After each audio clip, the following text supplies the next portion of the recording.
كنا في أصحاب السعير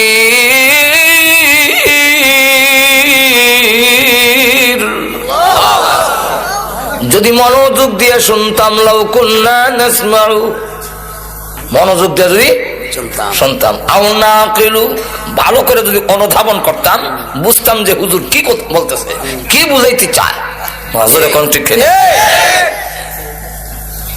তাহলে হয়তো কি মা কুন্না ফি আসহাবিস সাঈর আজকে জাহান্নামবাসী হইতাম না ওই দিন গুরুত্ব দেই নাই আজকে বুঝছি এখন আল্লাহ পাঠাও এখন পাঠাও ওয়াদা দিন আমার জীবন ওষুধ খেতাম না আর ঘুষ খাবো না আর জিনা করবো না আল্লাহ পাঠাও বলে খেলে অন্ত সৌদি খেলিস রব্বানা আবসারনা ওয়া সামি'না ফারজি'না না'মাল সালিহান ইন্না মুকিনুন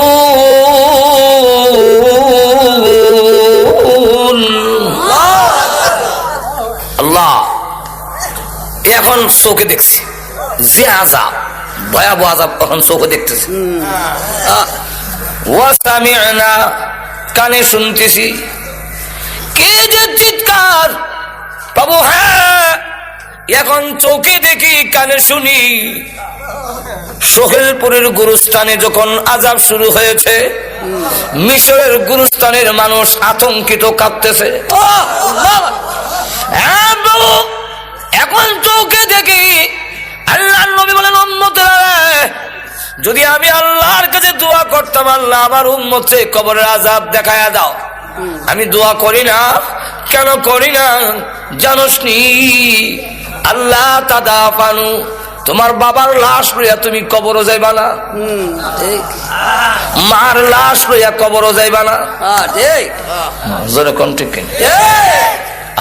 এখন তো বুঝতেছি না একদিন বুঝবো আরব দেশের কবরস্থানে আমরা দেশের কবর লাগা না আমরা তো এটা মাথা খারাপ কবরে এত হাক্কা করিয়া এমন রাং সংসার দিয়া এরপরে আবার বাত্তি উত্তি ধরাইয়া কেন তোমরা এগুলা করো কি যুক্তি তার পেছনে মাজরে কণ্ঠে কেন আল্লাহ রসুল জানাইয়া দিয়েছেন তুমি যদি একটা সিঙ্গারা খাও মসজিদে দিলে যে সোয়াব এর চাইতে বেশি সোয়াব আল্লাহ তোমার আমলনামায় দিত রাসূলকে জিজ্ঞাসা করেছেন হুজুর শ্রেষ্ঠ দান কোনটা কোন দানটা সবচেয়ে বেশি শ্রেষ্ঠ আল্লাহ রসুল বলেন যা তুমি নিজে খাইছো তা আমি খাইলেও আল্লাহ সোয়াব দেয় তুই যে মোমবাতি একটা কবর নিয়ে জ্বালায়া শেষ করলে এটা না মুর্দার লাভ হইল না তোর লাভ হইল নজর এখন ঠিক কিনা একটা মোমবাতি ধরে এটার আলো কি কবরের ভিতরে যাবে এটা যে জ্বললা শেষ হইলো তোর তো কোনো কাম লাগলো না নজর এখন ঠিক নেই কি লাভ এর দ্বারা কোনো লাভ নাই আমাদের দেশে কবর পূজায় ভরে যাচ্ছে আর এক একটা কবরস্থান মাজার রেসিডা গুনার আড্ডাখানা বানাইছে আমরা কি কম জান না খরমপুর এখানে দেখা দেখা যায় সবাইকে আছো নিশাখুর সব চলো খরমপুর নিশাখুর রে ডাহে গুনার কাজে লিপ্ত হয়ে গেছ যার মদিনা জান্নাতুল বাকির মধ্যে 10,000 সাহাবী শুয়ে আছেন, কোন বাতি নাই, কোন ফাঁকা নাই, কবর হইছে না যায় না। খাদিজাতুল কুবরা রাদিয়াল্লাহু আনহার কবর জিয়ারত করে আইছি। আল্লাহ দেখলাম তো এখানে কোনো উরুসও নাই, কোনো বাতিও নাই। বড় বড় কোন ঠিক কিনা?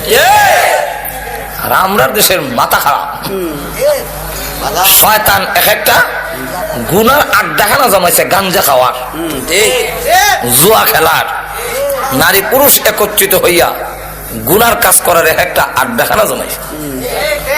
আরব দেশের কবর বোঝা যায় না। এক লোক একটু উঁচা জায়গা দেখে এখানে মাথা রেখে তিনি ঘুমাইয়াছেন। আরব দেশের লোকেরা মাটিতে ঘুমাইয়া থাকে, কারণ কাঙ্কর কাপড়ও লাগে না। ফতোয়া রাহিমিয়ার মধ্যে লেখেন, যেই মাত্র মাথা রেখে ঘুমাইছে এমনি শোনে, কানের নিচে আওয়াজ হয়, পথিক তোর মাথা উঠাক, তোর মাথার চাপে আমার কষ্ট হয়, তুই আমার বুকের উপরে মাথা দিলি কেন? যদি তুই আমার কবরের হালাত জানতি, জিন্দেগিতে তোর কোনদিন ঘুম আসতো না। আমি হারে হারে টার পাই, কিন্তু এখন আমল করার সুযোগ নাই। আমল করলেও লাভ হবে না, না লাভ হবে না। এক আল্লাহর ওলির কবরের পাশে দিয়া যায়, একজন লোক শুনে সূরা মুলকের তেলাওয়াত শোনা যায়, সুবহানাল্লাহ নাম আছে, এমনি শুনে কবরের ভিতর থেকে আওয়াজ আসছে, আমি একবার দুইবার নয়, আল্লাহর কোরআন শরীফ এই কবরে 5000 বার খতম করেছি। একটা কাজ কর, 5000 বার খতম করে দেই, তোর একবার সুবহানাল্লাহ আমারে দিয়ে দে। কারণ জানোস নি, কিয়ামত পর্যন্ত কোরআন শরীফ পড়লেও তোর একবার সুবহানাল্লাহর সমান সওয়াব আমার হবে না। কবর, হায় আফসোস, আমি কবরে এসেছি, এখন আমি হারে হারে টার পাই, কিন্তু আমল করার সুযোগ নাই।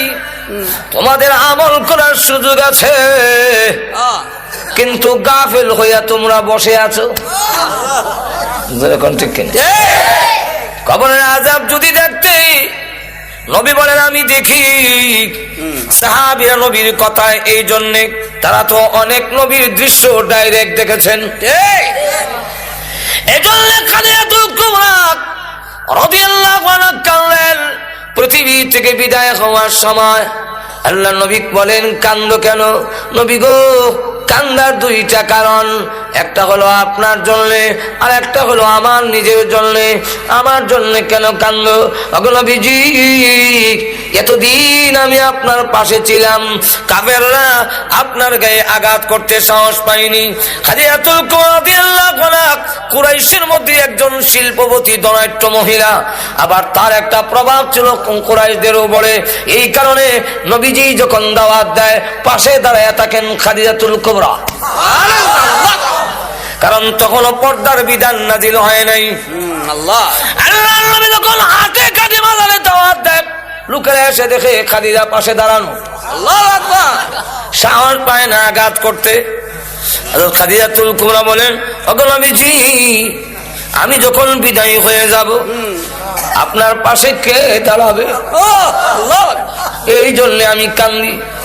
মার কান্দা দেখে ছোট্ট মেয়ে ফাতেমা রাদিয়াল্লাহু আনহা ডাক দিয়ে বলে, মা গো, আপনি কাঁদলেন না, ওয়াদা দিলাম গো, আপনি পৃথিবী থেকে বিদায়ী হয়ে গেলে আমার বাবার পাশে আমি ফাতেমা সব সময় দাঁড়াইয়া থাকবো।